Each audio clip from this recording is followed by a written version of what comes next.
जोड़ना है तुझे ऊंचा, परों को खोल के रख। कसौटी वक्त की है, हौसलों को तोल के रख।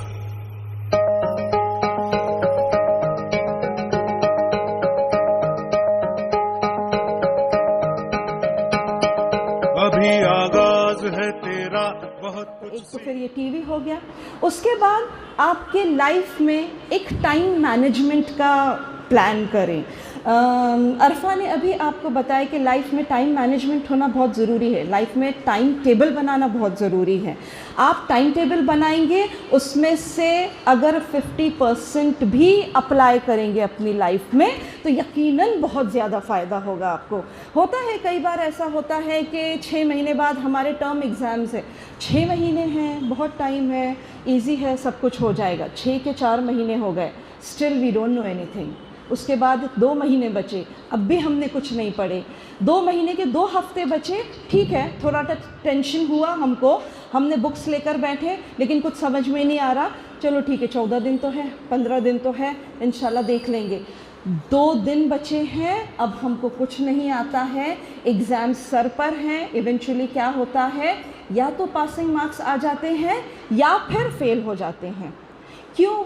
अगर हमारे पास 6 महीने थे, उस वक्त से अगर हम तैयारी करते तो हो सकता हम टॉप करते थे। देखो, हर बच्चे की सलाहियत नहीं होती है टॉप करने की, हर बच्चा क्लेवर नहीं होता है, इंटेलिजेंट नहीं होता है, लेकिन कोशिश करने वालों की हार नहीं होती, राइट? आप कोशिश करो, कोशिश करके नहीं टॉप तो एटलीस्ट फर्स्ट डिवीज़न लेकर आओ, लेकिन इसके अंदर टाइम मैनेजमेंट होना बहुत ज़्यादा ज़रूरी है। टाइम मैनेजमेंट करिए, लाइफ में टाइम टेबल बनाइए।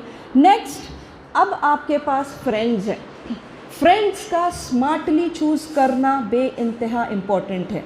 एक कहावत है कि अगर आपकी शख्सियत मुझे जाननी होगी तो मैं आपके फ्रेंड्स को देखूंगी कि किस तरीके के फ्रेंड्स हैं, ठीक है? आपके फ्रेंड्स वैसे ही होंगे जैसे आप हो। आप क्योंकि वो फ्रेंड्स में वही देखना चाहते हैं जो आप खुद हो, आप उनसे वही इंटरेस्ट वाली बात करोगे जो आपको खुद को जो इंटरेस्ट है। तो अपने फ्रेंड्स जब भी चूज़ करें, वाइजली चूज़ करें। पैसे देखकर, उसकी खूबसूरती देखकर, उसका स्टेटस, उसका लेवल देखकर उसको चूज़ ना करें, बल्कि उसकी ज़हानियत, उसकी इंटेलिजेंसी और उसके क्वालिटीज़ देखकर फ्रेंड्स को चूज़ करें, सो दैट उससे भी आप रोज़ कुछ सीखें। इल्म सीखना मतलब क्या होता है? Not only books, it is not only about pen, ये सब चीज़ें नहीं। आप मुझे कोई एक अच्छी बात बता देंगे, ये मेरे ज़िंदगी में मैं हमेशा याद रखूँगी, हमेशा याद रख के किसी न किसी पर जब मैं वो चीज़ को इम्प्लीमेंट करूँगी, वो मेरी सक्सेस है ना? तो फ्रेंड्स भी ऐसे चूज़ करें जो कि आपके फ़ायदेमंद हो और आप उनके लिए फ़ायदेमंद हो, क्योंकि आप भी किसी के फ्रेंड होंगे, ठीक है? अब इसके बाद जो मौजूदा हालात में मैं देख रही हूँ, एक इल्म को जो बहुत बड़ी चीज़ रोक रही है वो है हमारा hip hop culture. Hip hop culture से आप क्या समझते हैं? हिप हॉप कल्चर वो कल्चर है जो कि आज की फ़ैशन से जुड़ा हुआ है। आप 4 बच्चे मिलेंगे, आपकी एज के जो बच्चे हैं, जब 4 बच्चे मिलते हैं, क्या चल रहा है फ़ैशन में? प्लाज़ो चल रहे हैं, पैंट्स चल रही है, ऐसे टाइप के ये कट के कपड़े चल रहे हैं, ये जीन्स चल रही है, एंकल लेंथ पैंट्स चल रही है, umbrella cut pants, umbrella cut कुर्ते चल रहे हैं। ये सारी चीज़ें हम लोग डिस्कस करते हैं, है ना? इसके बाद मेरे को ग्लेयर्स चाहिए, इसके बाद मैं नेल्स एक्सटेंड करवाऊंगी, नेल पेंट, मेकअप, ये सारी चीज़ें क्या हैं? ये ट्रेंडिंग है और ये आजकल की बच्चे ऐसा समझ रहे हैं कि ये ज़रूरत बन गई है ना? कोई फंक्शन में जाएंगे, कहीं भी जाएंगे तो उनको ऐसा लगेगा कि नहीं, अगर मैं इस तरीके से तैयार होकर नहीं जाऊंगी तो मैं उस फंक्शन के काबिल नहीं बनूंगी, उस फंक्शन से मैं सबसे अच्छी दिखना चाहिए, सबसे अच्छी दिखने के लिए मैंने सबसे अच्छा कॉस्ट्यूम पहनना चाहिए, सबसे अच्छा तैयार होकर मैंने वहाँ पर जाना चाहिए। रॉन्ग, गलत। आप अपने आप में खूबसूरत है, आप जो बन चुके हो आप वही हो। You can not make your self beautiful, और ब्यूटिफुल आप अपने कॉन्फिडेंस से बनिए। मैं ये नहीं बोलती हूँ कि अंदर खूबसूरती लेकर आओ और अंदर वो ये सब सोचो, ठीक है, ये सारी चीज़ें हैं, लेकिन कॉन्फिडेंस वो खूबसूरती है जो अच्छों को हिला देंगी। एक बहुत ब्यूटीफुल लेडी आपके सामने खड़ी हैं, लेकिन आपकी लिंगुअल, आपकी लैंग्वेज, आपका कॉन्फिडेंस जिस वक्त उसके सामने बोलेगा वो शर्मा जाएंगी, वो पानी पानी हो जाएंगी कि मेरे में वो कॉन्फिडेंस नहीं है जो इस लेडी में है।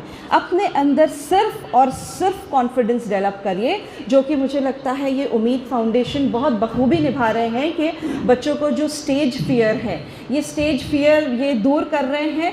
ये स्टेज फियर धीरे धीरे करके ही जाता है।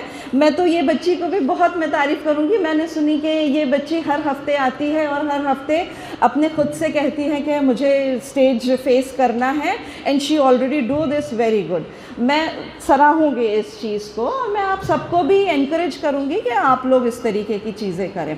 तो हम लोग थे कि ये जो हिप हॉप कल्चर है, ये हिप हॉप कल्चर को ना अपनाते हुए उसके बदले अपने अंदर कॉन्फिडेंस डेवलप करिए, ताकि किसी के भी सामने आपको खड़ा कर दे। आपकी नॉलेज और आपके कॉन्फिडेंस के ज़रिए आप सामने वाले को हराने की ताकत रख सकते हैं। ठीक है, अब ये हो गया। इसके बाद इन और कौन सी चीज़ों को रोकती है? मैं भी मुस्लिम कम्युनिटी की एक लेडी हूँ। एक हमारे मुस्लिम कम्युनिटी में जब कल्चर की बात आती है, यानी जब त्योहारों की बात आती है, तो इट टेक्स 7 to 8 वीक्स।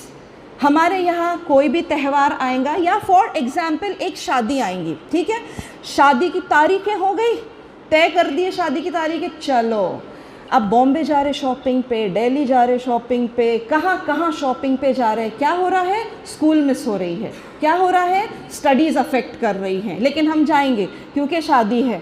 चलो ठीक है, शॉपिंग भी कर लिए, 8-10 दिन उसमें ख़त्म हो गए। अब जो शादियां चल रही हैं वो 8-8 दिन की शादियां चलती हैं। क्यों?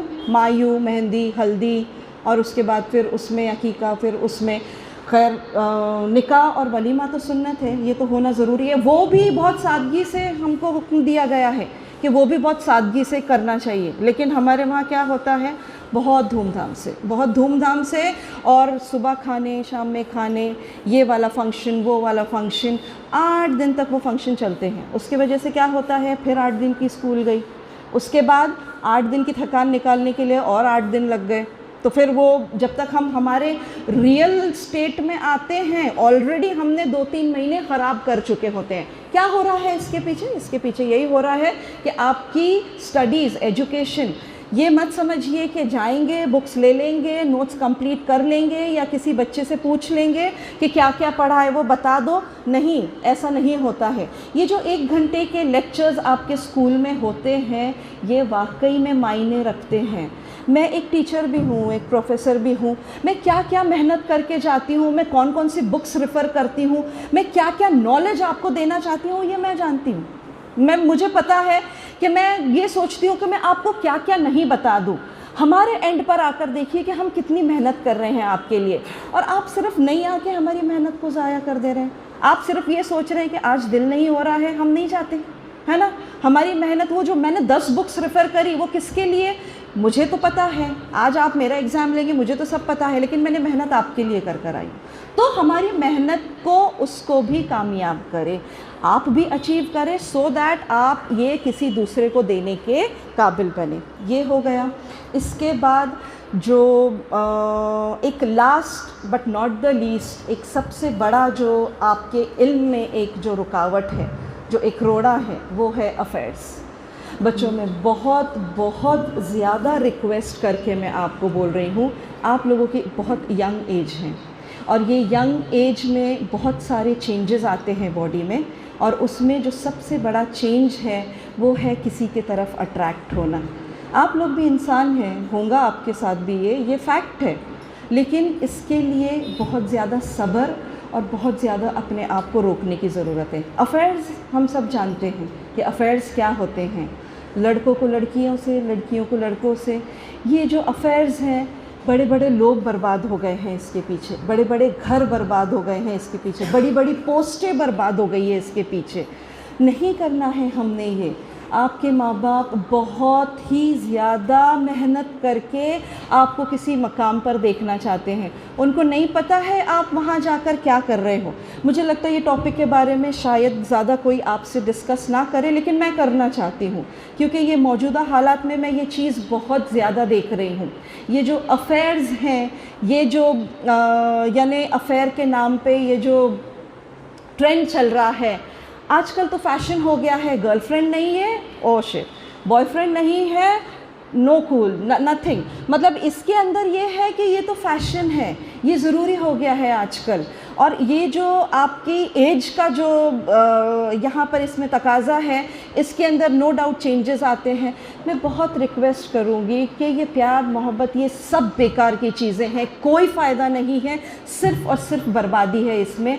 मोहब्बत करना है, अपने घर में बुज़ुर्ग हैं उनसे करिए, अपने पेरेंट्स से करिए, अपने भाई बहन हैं उनसे करिए। और ये हस्बैंड वाइफ ये तो मिलेगा, ये तो है आपकी किस्मतों में इंशाल्लाह लिखा हुआ। शादियां तो होनी है, हस्बैंड तो मिलना है, बीवियां तो मिलनी है, उनसे मोहब्बत करें। जब आपको मौका मिलेगा, उसका भी टाइम आएगा, ऐसा नहीं है कि वो नहीं मिलेगा, वो भी मिलेगा, तब करें। लेकिन अल्लाह के लिए ये सारी चीज़ों से अपने आप को रोकें, दूसरों को भी रोकें, अपने फ्रेंड्स को भी रोकें और ये सारी चीज़ें ना होने दें। ये बहुत एक अहम चीज़ है जो मैं वैसे भी करना चाहती थी आप लोगों से। तो ये जो मैंने कुछ आपको पॉइंट्स बताई हूँ जिसकी वजह से जो आपके इल्म में खलल हो रहा है, जिसकी वजह से आपके इल्म में रुकावटें हो रही हैं, ये सारी चीज़ों पर आप वर्कआउट करें, इल्म हासिल करें। आपके पेरेंट्स आपको एक बहुत अच्छे मकाम पे देखना चाहते हैं, वो मेहनत करके आपको एजुकेट कर रहे हैं और वो आपको भेज रहे हैं अलग अलग जगह पर कि आप बहुत अच्छे से एजुकेट होकर आएँ।